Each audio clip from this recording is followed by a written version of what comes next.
नत्वा जिनेन्द्रं गतसर्वदोषं सर्वज्ञदेवं हितदर्शकं च श्रीजैन सिद्धांत प्रवेशिकेयं विरच्यते स्वल्पधियां हिताय। कल हमने 5 शरीर का वर्णन किया था। आज हम 6 द्रव्य का अध्ययन करेंगे। जीव, पुद्गल, धर्म, अधर्म, आकाश और काल। जीव द्रव्य किसे कहते हैं? जिस द्रव्य में चेतना अर्थात ज्ञान दर्शन रूप शक्ति होती है उसे जीव द्रव्य कहते हैं। पुद्गल द्रव्य किसे कहते हैं? जिसमें स्पर्श, रस, गंध और वर्ण ये विशेष गुण होते हैं उसे पुद्गल द्रव्य कहते हैं। तीसरा द्रव्य है धर्म द्रव्य। धर्म द्रव्य किसे कहते हैं? स्वयं गमन करते हुए या जीव और पुद्गल को, यानी जीव और पुद्गल अपने आप गमन कर रहे हों तो उन्हें गमन करने में जो निमित्त होता है, जो सहायक होता है, उसे धर्म द्रव्य कहते हैं। जैसे जल जो है मछलियों को गमन में सहकारी होता है, किंतु वह जो नहीं चल रहा है उसको नहीं चलाता है, उसको नहीं ले जाता है। इसको हम ऐसे कह सकते हैं कि जल चलती हुई मछली को चलने में सहायता करता है, लेकिन जो ठहरा हुआ है उसे चलने की प्रेरणा नहीं देता, उसकी सहायता नहीं करता। इसको एक चित्र की सहायता से समझेंगे।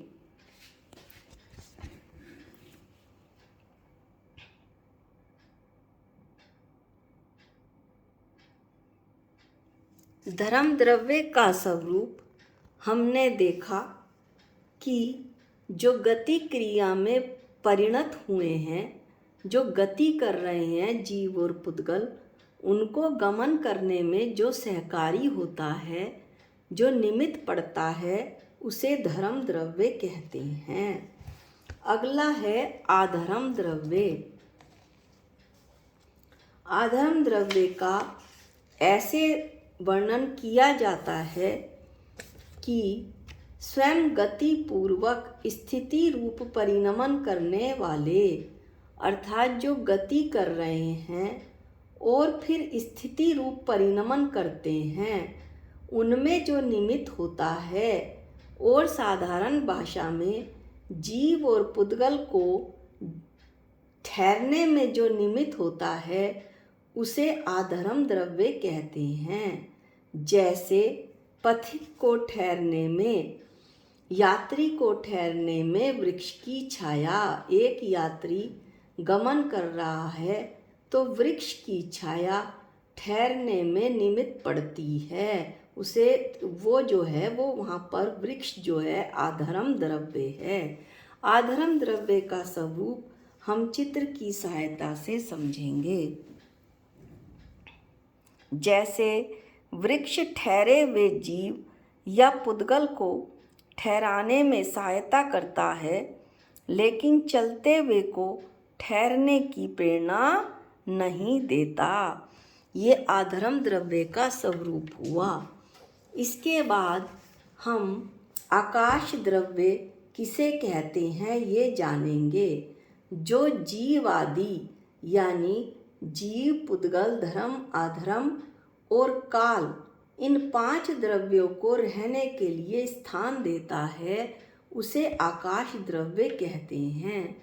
आकाश द्रव्य सर्वव्यापक है और सर्वत्र है, सब जगह है। आकाश के कितने भेद होते हैं?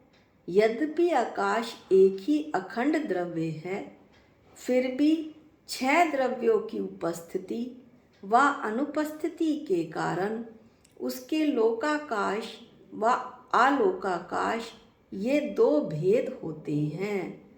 लोकाकाश किसे कहते हैं?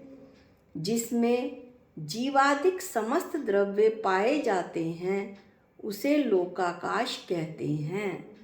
आलोकाकाश किसे कहते हैं? लोकाकाश के बाहर अनंत आकाश को आलोकाकाश कहते हैं। इसमें केवल आकाश द्रव्य रहता है। काल द्रव्य किसे कहते हैं? जो सभी द्रव्यों के परिणमन में निमित्त पड़ता है, सहायक होता है, उसे काल द्रव्य कहते हैं। जैसे कुम्हार के चाक को घूमने के लिए लोहे की कीली। काल के कितने भेद होते हैं? काल के दो भेद होते हैं, निश्चय काल और व्यवहार काल। निश्चय काल किसे कहते हैं? काल द्रव्य को निश्चय काल कहते हैं। लोकाकाश के एक एक प्रदेश पर एक एक काल द्रव्य स्थित होता है। यह जो काल द्रव्य है जो एक एक प्रदेश पर स्थित है वह कालाणु कहलाता है। व्यवहार काल किसे कहते हैं? वर्ष, महीना, दिवस, घड़ी, पल वगैरह को व्यवहार काल कहते हैं। इस तरह से हमने 6 द्रव्यों का वर्णन देखा। अब जीव, पुद्गल, द्रव्य आदि ये जो द्रव्य हैं 6 द्रव्य, ये कितने कितने हैं और इनके प्रदेश कितने हैं, ये हम कल की वीडियो में देखेंगे। आज के लिए इतना ही। जा वाणी के ज्ञान से सूझे लोकालोक, जो वाणी मस्तक नमो सदा दे तुहूँ धोख।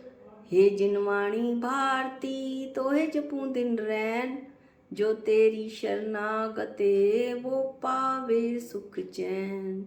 सबको जय जिनेंद्र।